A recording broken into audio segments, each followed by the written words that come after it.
بسم اللہ الرحمن الرحیم۔ السلام علیکم معزز ناظرین کرام۔ بوڑھی عورت اور گائیں۔ محمد شاہ مکران کا ایک بادشاہ گزرا ہے۔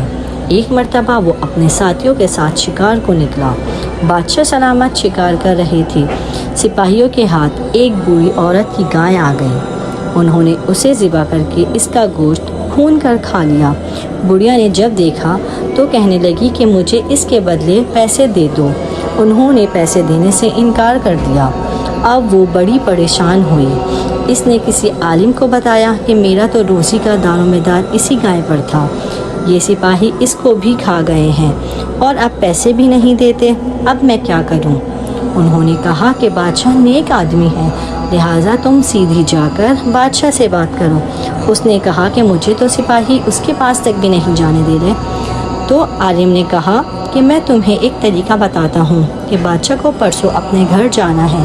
اس کے گھر کے راستے میں ایک دریا ہے اور اس کا ایک ہی پل ہے، وہ اس پر سے لازمی گزرے گا۔ تم اس پل پر پہنچ جانا اور جب بادشاہ کی سواری وہاں سے گزرنے لگے تو اس کی سواری ٹھہرا کر تم اپنی بات بیان کر دینا۔ چنانچہ تیسرے دن بڑھیا وہاں پہنچ گئی۔ بادشاہ کی سواری پل پر پہنچی تو بڑھیا تو پہلے ہی انتظار میں تھی۔ اس نے کھڑے ہو کر بادشاہ کی سواری روک لی۔ بادشاہ نے کہا، اماں آپ نے میری سواری کو کیوں روکا ہے؟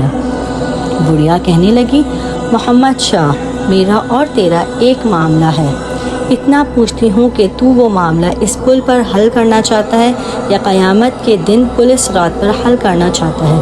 پل صراط کا نام سنتے ہی بادشاہ کی آنکھوں میں آنسو آ گئے۔ وہ نیچے اترا اور کہنے لگا، اماں میں اپنی پگڑی آپ کے پاؤں پر رکھنے کے لیے تیار ہوں، آپ بتائیں کہ آپ کو کیا تکلیف پہنچی ہے، مجھے معافی دے دو، میں قیامت کے دن پل صراط پر کسی جھگڑے کا سامنا کرنے کے قابل نہیں ہوں۔ چنانچہ اس بڑھیا نے اپنی بات بتا دی۔ بادشاہ نے اسے 70 گایوں کے برابر قیمت بھی دی اور معافی مانگ کر اس بڑھیا کو راضی بھی کیا تاکہ قیامت کے دن پل صراط پر اس کا دامن نہ پکڑا جائے۔ پیارے بھائیوں اور بہنوں، اس واقعے سے ہمیں یہ سبق ملتا ہے کہ اگر ہم دنیا میں کسی کے ساتھ برا کریں گے تو روز آخرت ہمیں اس کا حساب ضرور دینا ہوگا۔ تو اسی لیے ایک دوسرے کا خیال رکھیں، کسی کی حق تلفی نہ کریں۔